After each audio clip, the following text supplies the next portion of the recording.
Saya pernah masuk satu musalla tarawih, salat tarawih di salah satu kampung. Bas imamnya masuk, Allahu Akbar. Saya subhanallah, Masya Allah, ini nampaknya tumakninah banget ini. Begitu kita baca iftidah, Bismillahirrahmanirrahim, Alhamdulillahirrahmanirrahim, Astaghfirullahaladzim, saya kaget. Ini baru nikmat, kenapa kok cepat Al-Fatihahnya? Padahal baru tenang. Begitu saya waladhdallin, amin, Bismillahirrahmanirrahim, saya tidak mengerti dan memahami isi bacaannya kecuali pas dia Naim, alhaakumut takatsur itu. Belum lagi rukuk sujud, Allahu Akbar, kejar-kejaran sama imam. Di samping saya ada seorang bapak waktu itu. Kasihan, usia mungkin 80, 90. Taulah malum bapak-bapak kan, ya Allah husnul khatimah. Ya jalannya pelan-pelan. Gerakannya pelan-pelan, sudah tua, tidak ada fisik. Imam rukuk, beliau sudah mau rukuk. Begitu belum sampai rukuk, imam sudah sami Allahu liman hamidah. Bapak tak jadi rukuk, berdiri lagi. Aku, ini tak rukuk bapak. Saya bingung. Pas imam sujud, bapak kan pelan-pelan mau sujud. Imam sudah selesai 2 kali sujud, sudah naik rakaat kedua, bapak belum sampai sujud. Akhirnya tak jadi, berdiri lagi. Astagfirullah, ini dah bagi rukuk, dah bagi sujud. Pas di rakaat yang kedua, saya megang tangannya, Pak kita pulang aja deh. Capek. Sebagaimana Al-Fatihah itu rukun dalam salat, tumakninah rukun dalam salat. Tidak sah salat seorang tanpa tumakninah. Mau salat 11, mau salat 23, mau salat 2 rakaat pun, yang penting tumakninah. Tidak masalah baca pendek ayatnya, pendek-pendek, surah-surah yang pendek sebagaimana biasa di Indonesia, tidak apa-apa. Asal tenang, tumakninah. Karena bacaan imam yang benar, bacaan imam yang tenang akan menjadi pelajaran bagi makmum. 30 malam kita baca, mendengar bacaan imam yang bagus, indah suara, jelas bacaannya, sempurna tajwidnya, orang awam yang tidak bisa baca sama sekali bakal bisa baca. Karena setiap hari dengar bacaan yang pelan, bacaan yang tenang. Makanya jamaah sekalian, saya harap bukan masalah jumlah rakaatnya, tapi cara salatnya, itu yang harus diperbaiki. Sama dengan seorang sahabat ketika di masjid Rasul lagi duduk, datang tahiyatul masjid. Selesai tahiyatul masjid, dia menghadap Rasul dan salaman. Rasul tidak jawab salamannya. Salli fa innaka lam tusalli, salat dulu karena kamu belum salat. Kaget orangnya, padahal sudah salat. Salat lagi, habis selesai datang, dia salaman, Rasul tidak menjawab. Salli fa innaka lam tusalli, salat dulu. Tapi Rasul menganggap dia belum salat sampai 3 kali. Pas yang ketiganya, kata orang itu, ya Rasulullah mohon maaf, saya tidak tahu selain ini. Baru Rasul beritahu, idza qumta faqum mutma'inna, kalau berdiri yang tenang. Wa idza kabbarta fakabbir mutma'inna, kalau takbir yang tenang. Wa idza qara'ta faqra' mutma'inna, kalau baca yang tenang. Wa idza raka'ta farka' mutma'inna, ruku' tenang, tumaknina, terus terbawa dalam salatnya. Itu yang akan mendatangkan khusyuk. Semakin sempurna tumakninahnya, khusyuk datang sendiri.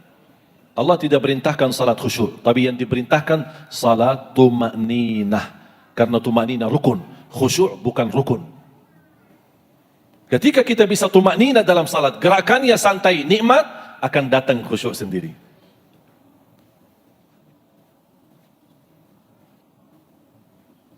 Sering kita duduk di masjid, ada orang belakangan datang tahiyatul masjid. Saya duduk di samping saya, ada orang tahiyatul masjid. Yang aku heran, bisa dia sambil jalan, dia zikir. Allahu Akbar rukuk. Belum sampai ke rukuknya, subhanarabbiyal azim, subhanallah, sami'allahu liman hamidah. Pas sujud, Allahu Akbar, subhanarabbiyal a'la, subhanarabbiyal a'la. Dia belum sampai ke sujud, sudah subhanarabbiyal a'la. Makanya pas dia sampai sujud, suntuh sebentar, langsung Allahu Akbar lagi. Begitu selesai, ya Allah mohon diterima. Apaan yang diterima?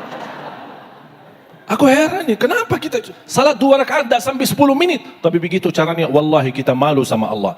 Fantas bersabda Rasulullah, ada seorang salat 60 tahun salat, tapi tidak ada satu pun diterima di sisi Allah. Apakah kira-kira mau Bapak Ibu 60 tahun melaksanakan salat istiqomah, tapi tidak ada satu pun yang diterima? Mau enggak kita?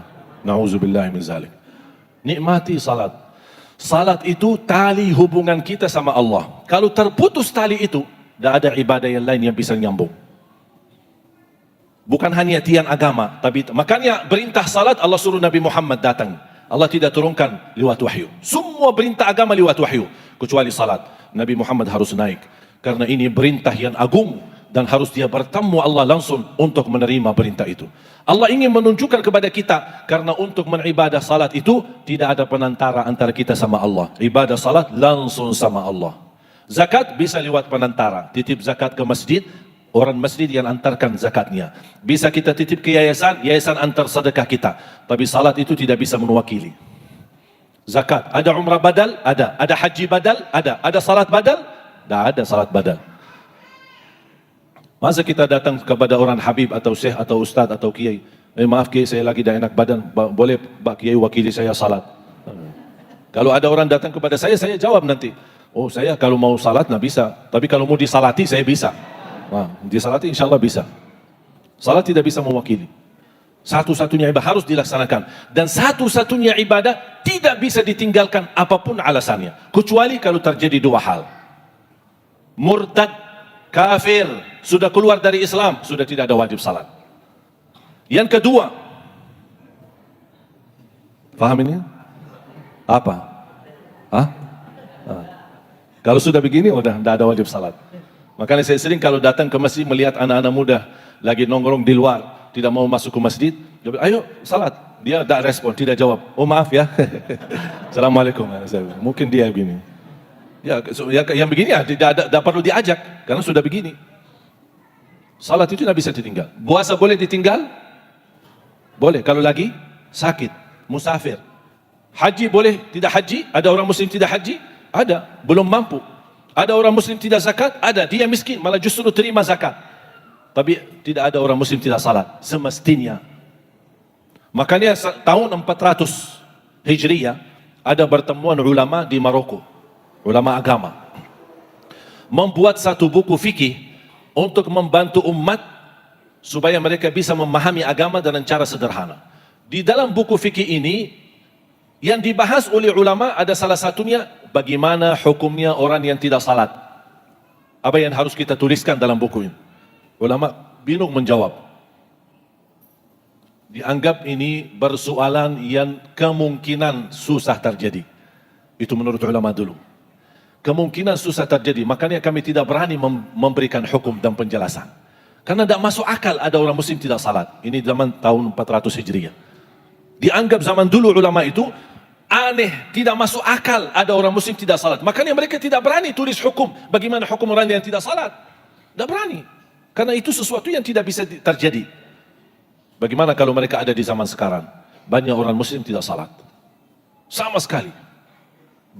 Tidak salat Jumat, tidak salat sama sekali. Na'udzubillah min zalik.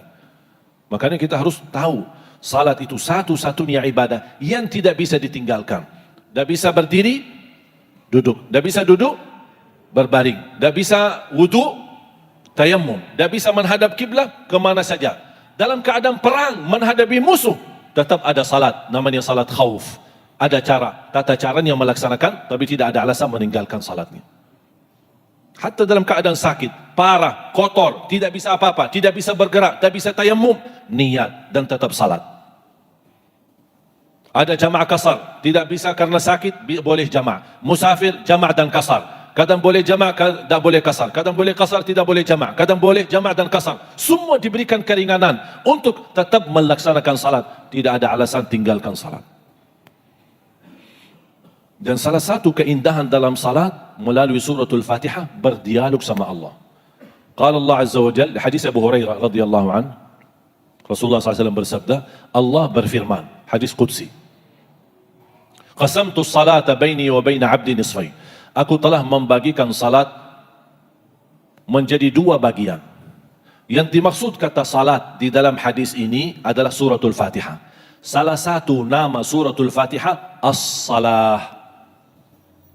Salah satu nama suratul Fatihah as-salah. Kenapa dinamakan as-salah? Karena tidak sah salat kita tanpa surat Al-Fatihah.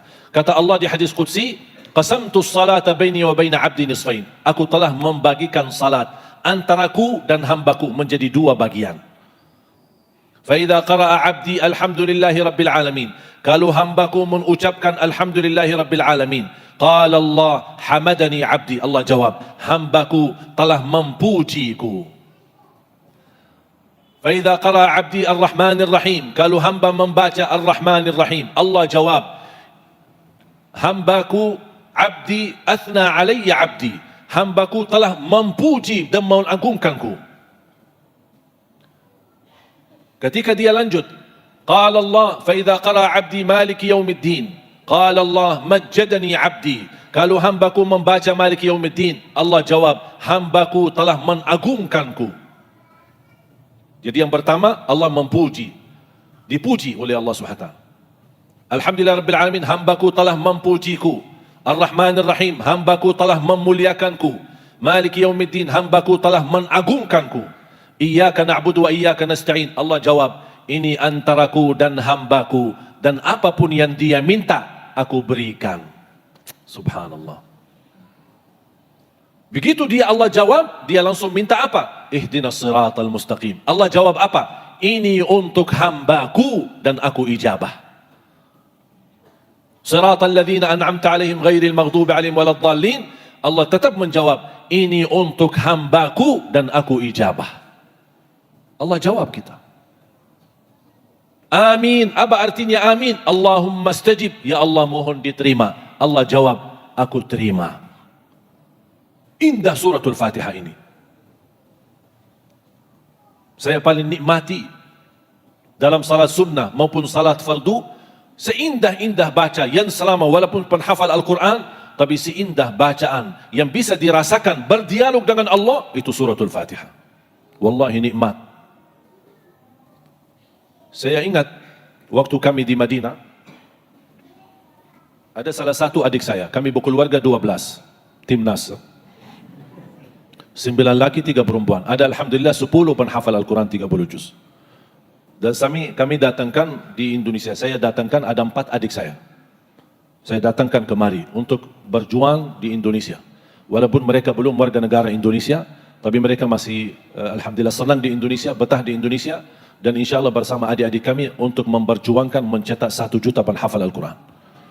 2 orang adik saya, adik kandung yang membawa istrinya dari Arab. Dan 2 orang lagi saya nikahkan di Indonesia. Satu sama orang Cianjur, yang satu lagi sama orang Lombok. Jangan khawatir Bu, masih ada. Dan alhamdulillah mereka bermanfaat, bisa. Walaupun mereka tidak begitu lancar bahasa Indonesia, tapi alhamdulillah sangat membantu untuk mencetak penghafal Al-Quran. 2018, alhamdulillah lebih dari 20 anak santri yang sudah tamat di tempat kami penghafal Al-Quran 30 juz. Sementara di Jakarta pesantren kami memang sewa. Disewa satu tempat gedung. Kami terpaksa sewa sementara dan tempatnya sangat terbatas walaupun peminatnya banyak. Makanya kami membuat rumah tahfiz di mana-mana. Membina rumah tahfiz di mana-mana. Sampai insya-Allah di bulan April nanti kami letakkan batu pertama untuk pusat pesantren kami yang insya-Allah akan mencetak penghafal Al-Quran yang mudah-mudahan insya-Allah menjadi penghafal Al-Quran yang bacaannya sesuai bacaan Nabi Muhammad SAW. Target saya itu, saya tidak ingin banyak hafal. Tapi saya ingin hafal, tapi bacaannya dan hafalannya sama seperti Nabi Muhammad sallallahu alaihi wasallam. Itu ada ilmunya dan ada tata caranya dan nanti ada ijazah dan sanad. Namanya belajar Al-Quran dengan ijazah dan sanad. Apa itu ijazah dan sanad? Turutan silsilahnya belajarannya sampai kepada Rasulullah. Guru sampai kepada Rasulullah SAW. Alhamdulillah saya terima ijazah dan sanad dari guru, dan antara saya sama Rasulullah ada 28 orang. Silsilahnya sampai kepada Rasulullah SAW. Makanya anak-anak yang hafal Quran di tempat kami hadiahkan umrah. Kenapa kami hadiahkan umrah? Tujuan kami bukan umrah, tapi mereka setor hafalan langsung sama imam besar Masjidil Haram dan Masjid Nabawi. Kalau dibenarkan hafalannya, dibenarkan bacaannya, baru kami berikan ijazah dan sanad yang sudah disahkan oleh para imam di sana. Karena target kami masjid-masjid di Indonesia yang saya terima data-datanya lebih dari 1.300.000 masjid yang terdaftar resmi di Kementerian Agama. Saya harap setiap masjid ada imam penghafal Al-Quran 30 juz.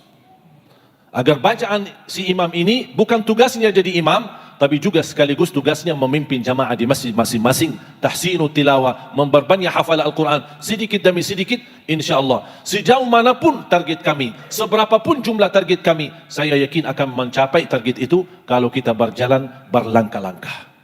Kalau tidak berjalan walaupun dekat, tidak bakal sampai.